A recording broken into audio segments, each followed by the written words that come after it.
الحمد لولیہ والصلاة والسلام علی نبیہ وآلہ وصحبہ وبارک وسلم۔ قال اللہ تعالی وتبارک فی القرآن المجید والفرقان الحمید۔ بسم اللہ الرحمن الرحیم۔ قل بفضل اللہ وبرحمتہ فبذلک فلیفرحوا۔ صدق اللہ مولانا العظیم وصدق رسولہ النبی الکریم الرؤوف الرحیم۔ اللہم نور قلوبنا بالقرآن وزین اخلاقنا بالقرآن وادخلنا الجنة بالقرآن ونجنا من النار بالقرآن۔ قال اللہ تعالی وتبارک فی شان حبیبہ مخبرا وآمرا ان اللہ وملائکتہ یصلون علی النبی یا ایہا الذین آمنوا صلوا علیہ وسلموا تسلیما۔ اللہم صلی علی سیدنا مولانا محمد معدن الجود والکرم صلاۃ و سلاما علیک یا سیدی یا رسول اللہ۔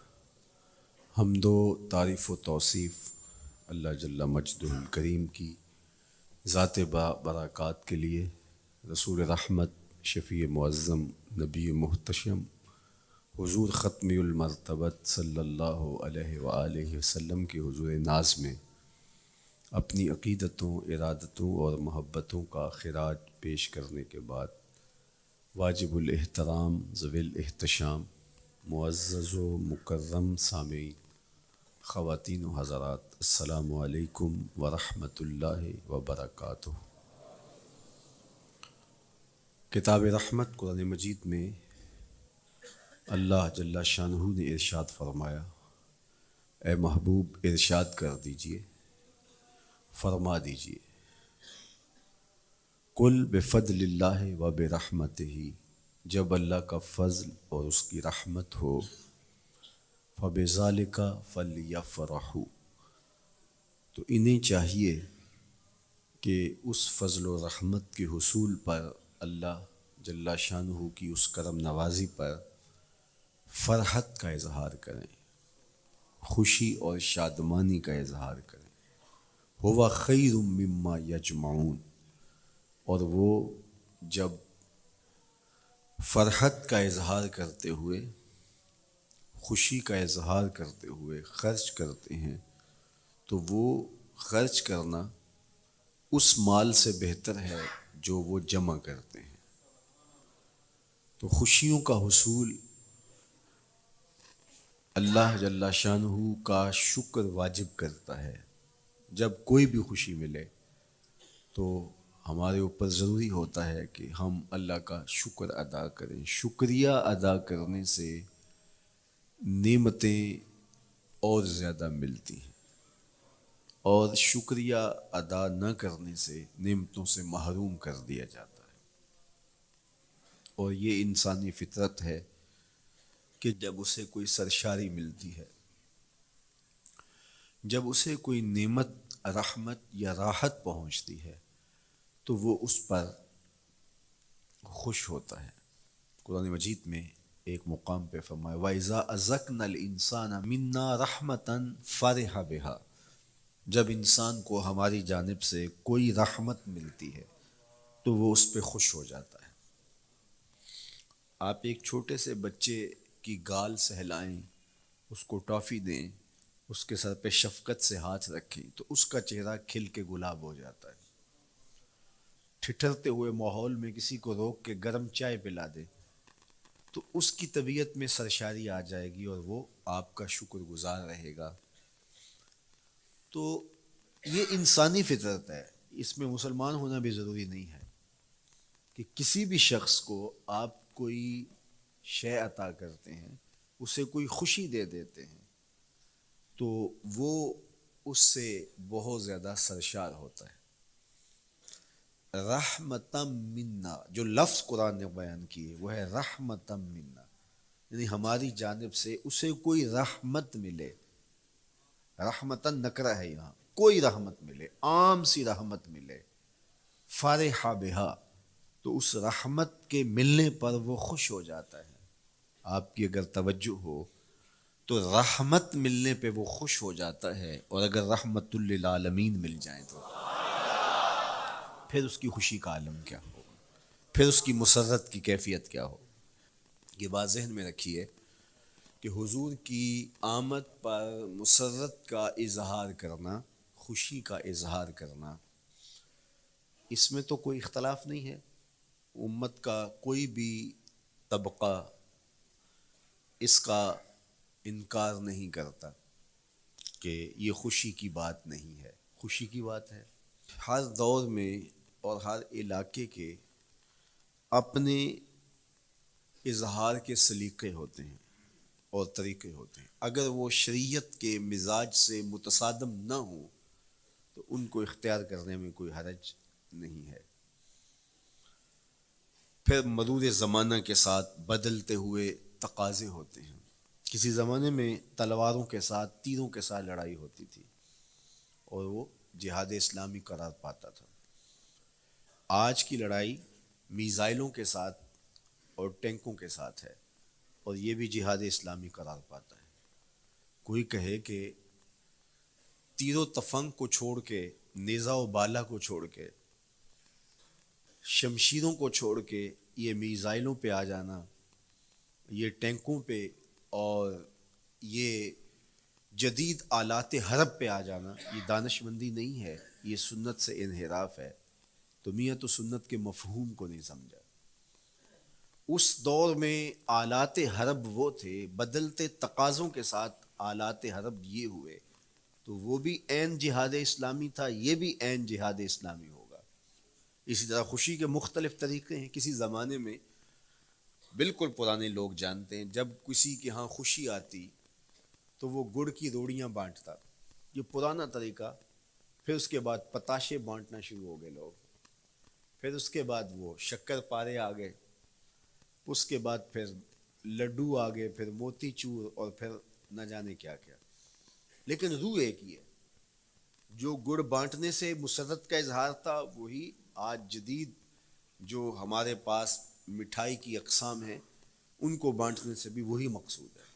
کسی زمانے میں کسی کہ ہاں بیٹا ہوتا تو وہ گھر کے دروازے پہ پتے باندھ دیا کرتے تھے، یہ اس دور کی جھنڈیاں تھیں، اظہار کے لیے کس گھر میں خوشی آئی ہے۔ تو آج کے دور میں تو ہمیں پتے باندھے ہوئے نہیں ملتے، آج گھروں کے اندر ولادت مبارک کے یا مختلف طرح کے غبارے لگا دیے جاتے ہیں یا جھنڈیاں لگا دی جاتی ہیں۔ تو مختلف بدلتے ہوئے ادوار میں وہ طریقے ضرور بدلے، لیکن جہاں تک مسرت کا اظہار ہے، وہ روح بعین ہی ہر دور میں، ہر علاقے میں، ہر جو ہے وہ کلچر میں موجود ہے۔ کسی بھی خوشی پہ مسرت کا اظہار، مسرت اور سرور اور کیفیت کا اظہار، یہ انسانی زندگی ہے۔ اسلام ہمیں مسرتوں کے اظہار اور شکرانے کی صورت کے بہت سارے طریقے دیے ہیں، اس میں سے روزہ رکھنا بھی ہے۔ ان طریقوں میں سے ایک طریقہ نوافل ادا کر کے شکر کا اظہار کرنا بھی ہے، خیرات بانٹ کے لوگوں کو کھانا کھلا کے مسرت کا اظہار کرنا ہے، لوگوں کو لباس پہنا کے مسرت کا اظہار کرنا ہے، اور اسی طرح دعوت ہے۔ مختلف مواقع پہ مختلف چیزیں ہیں۔ پیر کے دن حضور علیہ السلام روزہ رکھتے تھے، پوچھا حضور آپ پیر کے دن روزہ کیوں رکھتے ہیں؟ قال فیہ ولدت، کہا اس دن میں پیدا ہوا تھا۔ تو اپنی ولادت کا حضور دن پیر روزہ رکھ کے اللہ کے شکرانے میں دن گزارتے تھے۔ گو حضور علیہ السلام کی زندگی کا ایک ایک لمحہ رب کے تشکر میں بسر ہوتا ہے، لیکن حضور نے اس کی وجہ بیان کر دی کہ میں اس دن کا روزہ خاص طور پہ اس لیے رکھتا ہوں، فیہ ولدت، اس دن میری ولادت ہوئی تھی۔ اللہ اکبر۔ تو حضور کی ولادت اللہ کی بہت بڑی نعمت، اور اس پر شکرانہ خود میرے حضور نے ادا کیا ہے۔ علماء نے لکھا ہے کہ حضور کی ولادت کی خوشی یہ اللہ کی رضا کا سبب اور ذریعہ ہے۔ آپ نے سنا علماء سے کہ دین کا سب سے بڑا دشمن جس کا نام لے کے مذمت کی گئی وہ ابو لہب ہے۔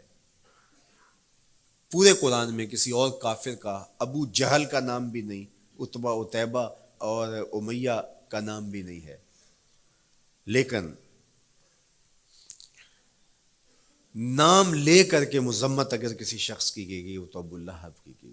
حضور علیہ الصلوۃ والسلام جب کوہ صفا پہ جلوہ فراز ہوئے، وَأَنذِرْ عَشِيرَتَكَ الْأَقْرَبِينَ، حکم ہوا پہلے قریبی لوگوں کو آپ اللہ کا ڈر سنائیں، تو حضور علیہ السلام نے قریبی لوگوں میں محنت کی، تو قریش کو، صنادید قریش کو، بنو ہاشم کو بلایا اور بلا کہ حضور نے ایک بات کہی کوہ صفا پہ کہ اگر میں تمہیں کہوں اس پہاڑ کی دوسری جانب سے ایک لشکر آ رہا ہے جو تمہیں کچل دے گا تو کیا میری بات مان لو گے؟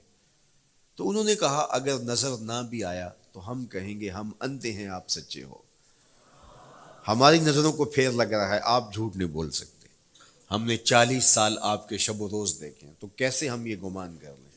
تو حضور نے فرمایا اگر میری ذات پہ اتنا یقین ہے تو مان لو اللہ ایک ہے۔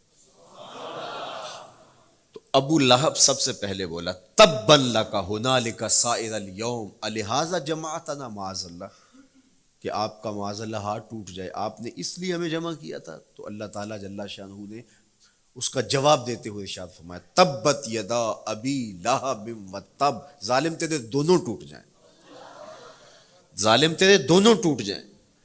تو ابو لہب کا نام لے کے مذمت کی گئی، لیکن یہ بدترین کافر جب حضور کی ولادت ہوتی ہے تو اس کی لونڈی سویبہ اس کو جا کے خبر دیتی ہے کہ تیرے مرحوم بھائی کے گھر بیٹا پیدا ہوا ہے، تو یہ بہت خوش ہو گیا، اس لیے نہیں کہ نبی تشریف لائے ہیں، اس لیے کہ میرے مرحوم بھائی کے گھر میں چراغاں ہوا، تو بھتیجا ہونے کے ناطے اس کو ایک سرشاری اور خوشی ہوئی، اور لونڈی کے خبر دینے پر اس نے اشارے سے اس کو کہا جا تو آزاد ہے۔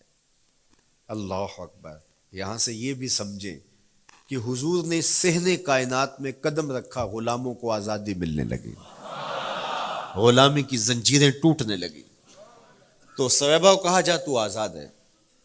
خیر ابو لہب کی ساری زندگی آپ کو پتہ ہے، لیکن جب مر گیا تو حضرت عباس رضی اللہ تعالیٰ عنہ کو خواب میں ملا، انہوں نے کہا سنا کیسی بیت رہی ہے؟ اس نے کہا سخت مشکل میں ہوں، ڈاڑھی تکلیف ہے، حضور کی مخالفت بڑی مہنگی پڑی، لیکن اتنا ہے کہ جب پیر کا دن آتا ہے جس انگلی سے اشارہ کر کے لونڈی کو آزاد کیا تھا اس سے ٹھنڈا اور میٹھا مشروب بھی ملتا ہے اور عذاب میں بھی کچھ کمی ہوتی ہے۔ شارع مسلم امام نووی کے استاد امام ابو شامہ جو بہت بڑا نام ہے حدیث میں، وہ فرماتے ہیں جب ایک کافر کو حضور کو نبی سمجھ کے نہیں بھتیجا سمجھ کے خوشی کرنے کا بھی صلہ ملتا ہے، تو ایک مومن جو حضور کا غلام ہے اور حضور کو امام اور مقتدا اور نبی رسول اور محبوب سمجھ کے خوشیاں کرتا ہے، اس کو اللہ کتنا کچھ عطا کرے گا۔ دوستاں را کجا کنی محروم، تو کے بعد دشمناں نظر داری،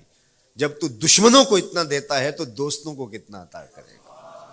تو حضور کی آمد پر مسرت کا اظہار، بشاشت کا اظہار، یہ اہل ایمان کا طریقہ رہا ہے۔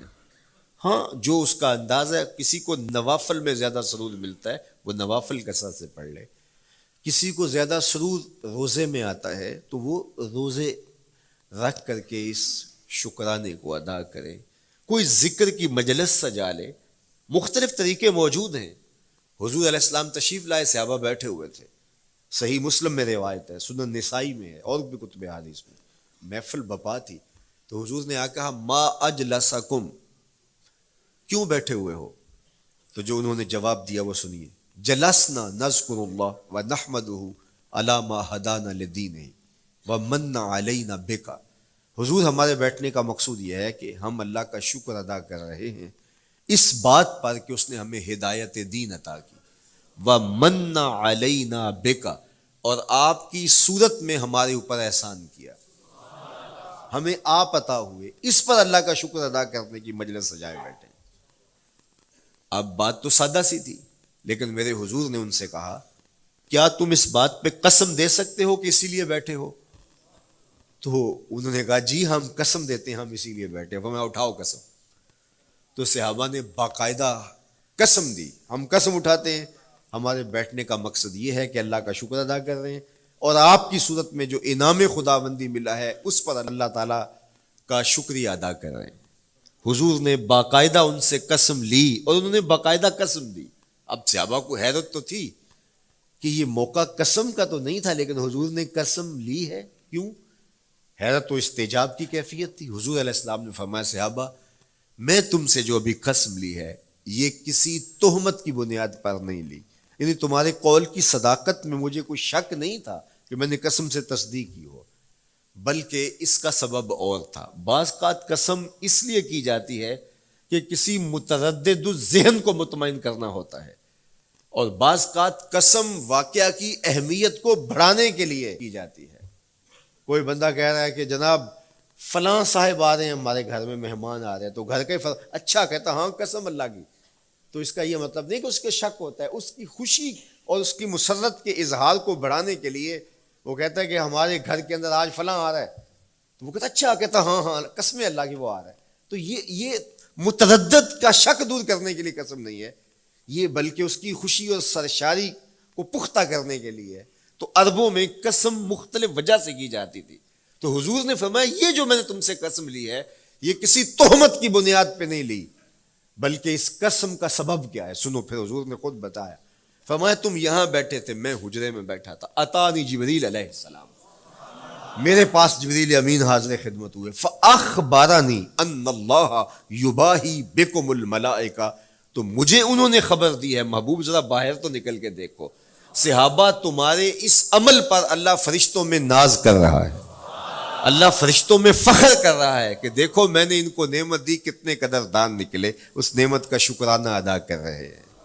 اور آج اگر ہم اپنے گھر میں بیٹھ کے, اپنی مسجد میں بیٹھ کے حضور کی صورت میں انعام خداوندی کا شکریہ ادا کرتے ہیں تو اللہ کی رحمتوں سے بعید نہیں کہ اللہ فرشتوں سے کہے دیکھو صدیاں بیت گئیں یہ آج بھی شکرانہ ادا کر رہے ہیں, اور یہ بات میری اور آپ کی بخشش کی ضمانت قرار پائے.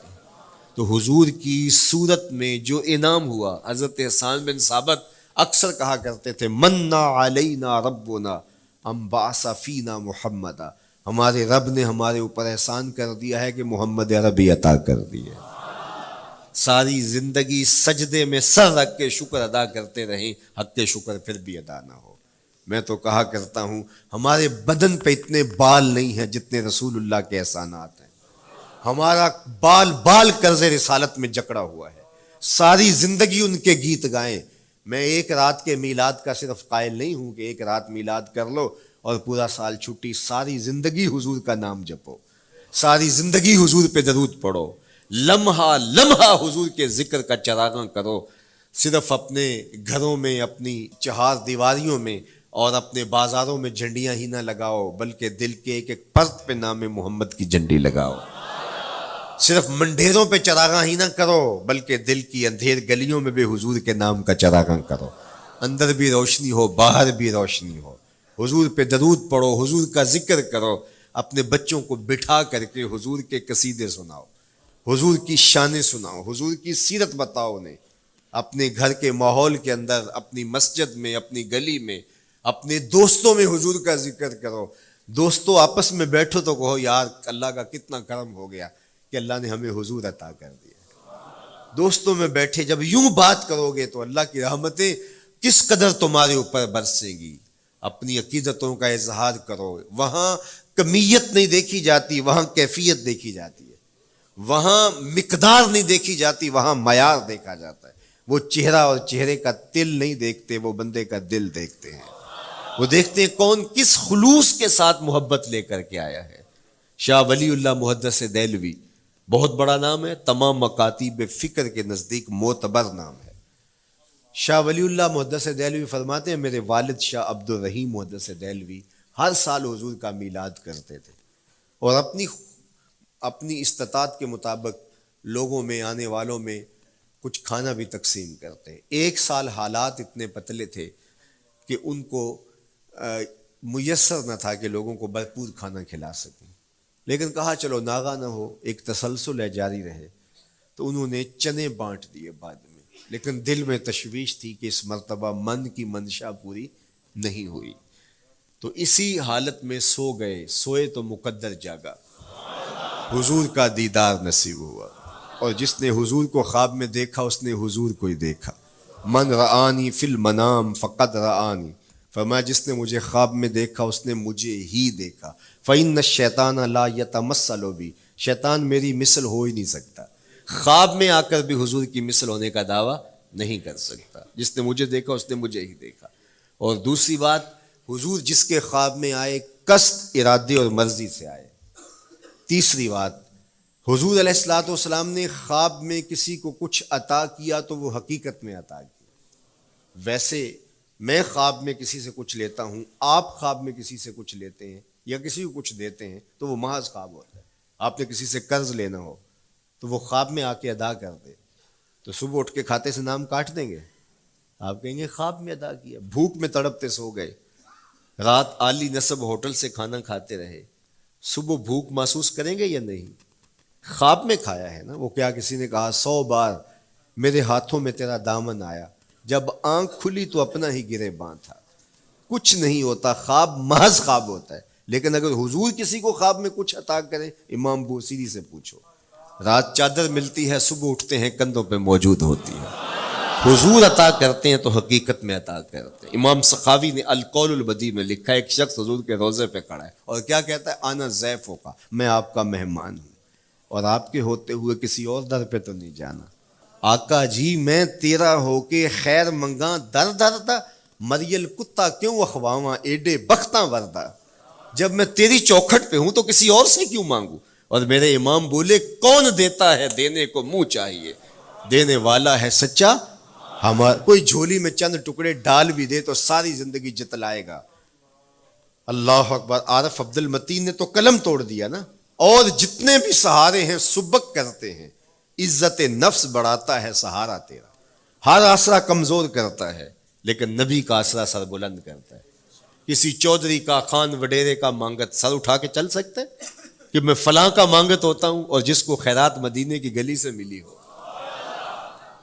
اسی لیے میرے امام نے مشورہ دیا، ٹھوکریں کھاتے پھرو گے ان کے در پہ پڑ رہو، قافلہ تو اے رضا اول گیا آخر گیا۔ وہ کھڑا ہی حضور کے روضے پہ اور کیا کہتا ہے؟ آنا ضیفوں کا، میں آپ کا مہمان ہوں اور آپ کے ہوتے کسی اور در پہ جاؤں؟ اللہ اکبر۔ یہ کہتے کہتے آنکھ لگ گئی۔ حضور خواب میں تشریف لائے، دائیں ہاتھ میں روٹی تھی، عطا کرتے ہوئے میں خذ لے لے، کہتا میں نے خواب میں کھانا شروع کر دی، ابھی آدھی روٹی کھائی تھی، پوری روٹی نہیں کھائی تھی، آدھی روٹی کھائی تھی کہ میری آنکھ کھل گئی۔ جب آنکھ کھلی تو دوسرا آدھا ٹکڑا میرے ہاتھ میں موجود تھا۔ وہ دیتے ہیں تو حقیقت میں دیتے ہیں۔ تو شاہ ولی اللہ محدث دہلوی فرماتے ہیں کہ میرے والد شاہ عبد الرحیم محدث دہلوی نے خواب میں حضور کو دیکھا، اور چونکہ دن یہ عمل گزرا تھا اور کہ مہمانوں کو خاطر خواہ تواضع نہیں کر سکا تھا، تو حضور کے سامنے انواع اقسام کی چیزیں پڑی ہیں، ان میں میرے والے چنے بھی موجود ہیں اور ان کے ساتھ شفقت فرما رہے ہیں۔ تو یہاں معیار دیکھا جاتا ہے، مقدار نہیں دیکھی جاتی، یہاں کمیت نہیں دیکھی جاتی، کیفیت دیکھی جاتی ہے۔ یہاں چہرے اور چہرے کا تل نہیں دیکھا جاتا، یہاں آنے والے کا دل دیکھا جاتا ہے۔ یار چہرہ تو چمکدار تھا، اسی لیے ابو لہب کہتے ہیں نا شعلے کی طرح چمکتا ہوا، لیکن جہنم کا ایندھن بنا، اور کالے رنگ والا، ہونٹ موٹے ہیں، لیکن کعبے کی چھت میں کھڑا اذان دے رہا ہے۔ اذان ازل سے تیرے عشق کا ترانہ بنی، نماز تو اس کی دید کا ایک بہانہ بنی، ادائے دید سراپا نیاز تھی تیری، کسی کو دیکھتے رہنا نماز تھی تیری۔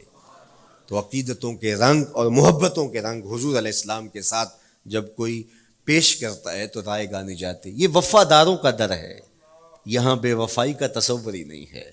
وہ ہاتھ پکڑتے ہیں تو پھر چھوڑتے نہیں ہیں، اس لیے ان سے محبت کا ربط قائم کیجیے، اپنی اولادوں کو حضور کا پیار سکھائیے، اپنے گھروں میں میلاد کیجیے۔ لازم نہیں ہے کسی عالم دین کو بلاؤ، آپ اپنے گھروں میں حضور علیہ السلام پر درود پڑھیے گا، بچوں کو بٹھائیے گا اور حضور کی سیرت کا کوئی واقعہ ان کو سنائیے گا۔ صحابہ اپنے بچوں کو بٹھا کر کے حضور کی سیرت بتایا کرتے تھے، حضور کا نقشہ بتایا کرتے تھے، حضور کے شمائل ذکر کیا کرتے تھے، اور کوئی صحابی ملتا تو تابعین جمع ہو جایا کرتے تھے اور اسے پوچھتے تھے اچھا بتاؤ حضور کی صورت کیسی تھی، زلفیں کیسی تھی. یہی میلاد ہے نا. میلاد میں حضور کے فضائل کا ذکر ہوتا ہے، شمائل کا ذکر ہوتا ہے، خصائل کا ذکر ہوتا ہے. اور موسم حج کا ہے. ایک اونچے ٹیلے پہ حضرت سیدنا ابو طفیل چڑھ گئے. یہ آخری صحابی ہیں، اس کے بعد کوئی صحابی نہیں. آخر میں سب سے آخر میں فوت ہوئے 110 ہجری میں. حضور کے وصال کے 100 سال بعد تک زندہ رہے. اونچے ٹیلے پہ چڑھ گئے اور لوگوں کو کہا لوگوں آؤ، اس وقت روئے زمین پہ میرے علاوہ کوئی نہیں جس نے حضور کو دیکھا ہے. بس انہی آنکھوں نے حضور کو دیکھا ہے. کیا ناز ہے. میرے ایک استاد ہوتے تھے سر محمد علی حاشر، اللہ ان کی قبر پہ رحمت نازل کرے. تو وہ بڑے بڑے مشاہیر اہل سخن سے ملے تھے تو وہ بات کرتے تھے. میں مولانا ظفر علی خان کا مصاحب رہا ہوں، میں نے اقبال کو دیکھا ہے. داغ دہلوی نے اپنے شاگردوں سے کہا تھا آنے والی صدیاں تم پہ ناز کریں گی اے لوگو، تم نے داغ کو دیکھا، تم نے داغ سے باتیں کی ہیں. یار جس نے داغ دہلوی کو دیکھا ہے وہ تو ناز کریں، جس نے اقبال کو دیکھا ہے وہ تو فخر کریں، جو مشاہیر اہل سخن کے پاس بیٹھتا رہا ہے وہ تو فخر کریں، اور جس کی آنکھوں نے جمال محمد عربی دیکھا ہے وہ اپنے مقدر پہ ناز کیوں نہ کریں. تو کہا لوگوں آؤ، اس وقت روئے زمین پہ میرے علاوہ کوئی نہیں جس نے حضور کو دیکھا ہو، آؤ مجھ سے حضور کی باتیں سنو. لوگ جمع ہو گئے اور کہا صف لنا رسول اللہ، تم نے حضور کو دیکھا ہے تو بتاؤ حضور کیسے تھے. تو حضرت ابو طفیل نے 3 لفظوں میں میرے حضور کا حلیہ بیان کیا، یاد کر لو. حضرت ابو طفیل نے کہا کان رسول اللہ صلی اللہ علیہ وسلم ابیض ملیحا مقصدا. ایک تو چٹے رنگ کے تھے، ایک تو حضور کا رنگ گورا تھا. دوسری بات ملیحا، حضور کا حسن نمکین تھا. اور تیسرا مقصدا، حضور متوازن تھے، نہ قد لمبا نہ قد پست، سوا صدر والبطن، سینہ اور پیٹ برابر. لیسا بالطویل الممغط ولا بالکثیر المتردد، نہ پست کے عجیب دکھائی دیں نہ اتنے لمبے کے عجیب لگیں بلکہ درمیانہ قد. لیکن اذا جامع القوم غامرہم، سن لو حضور کا قد تو درمیانہ تھا لیکن جب لوگوں کے درمیان چلتے حضور کے کندھے لوگوں کے سروں سے اونچے دکھائی دیتے. یہ اللہ نے شان دی اپنے محبوب کو. مکھ چند بدر شاہ شانی، متھے چمک دی لاٹ، کالی زلف تے اکھ مستانی.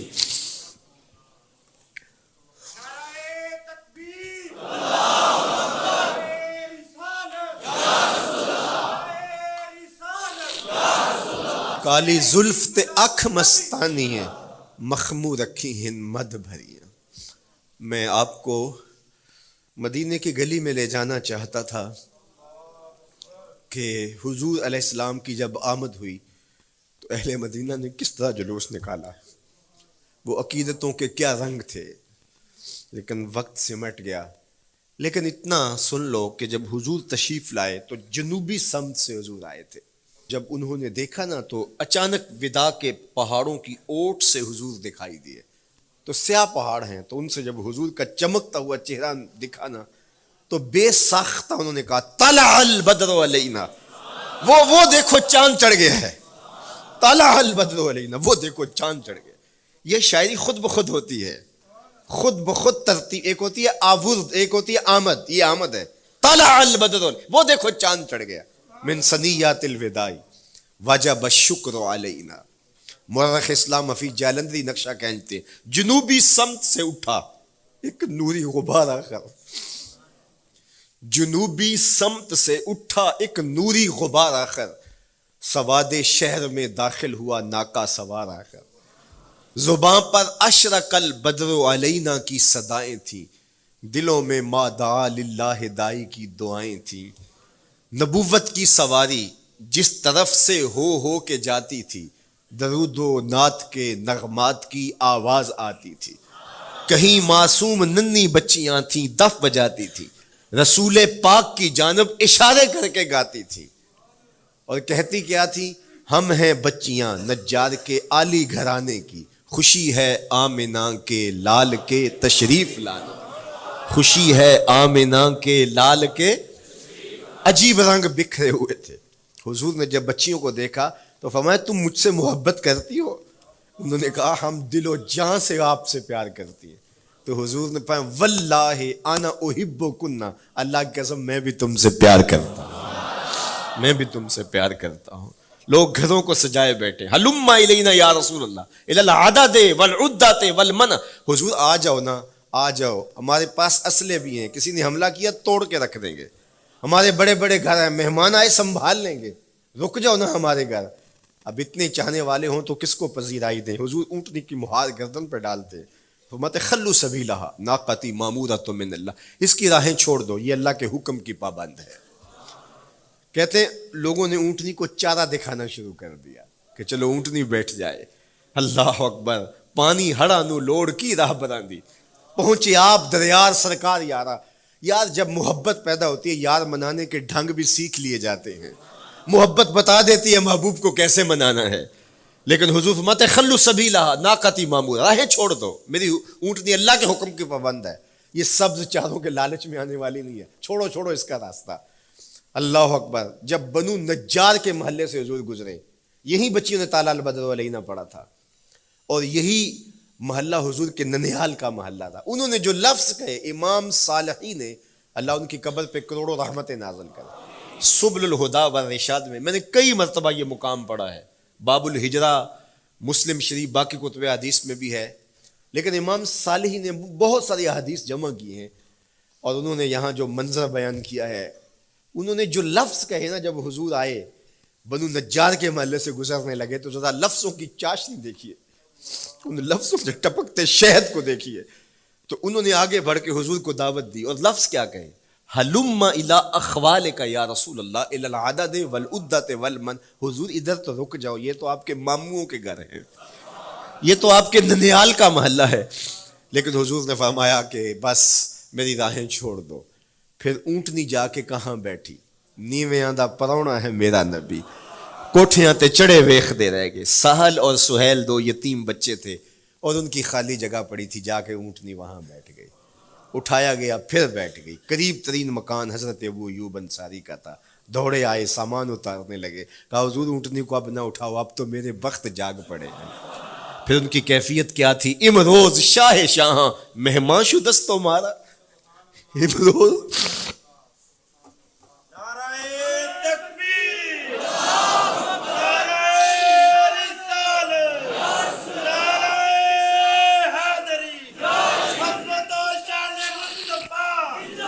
امروز شاہ شاہاں مہمان شدست و مارا، جبریل با ملائک درباں شدست و مارا.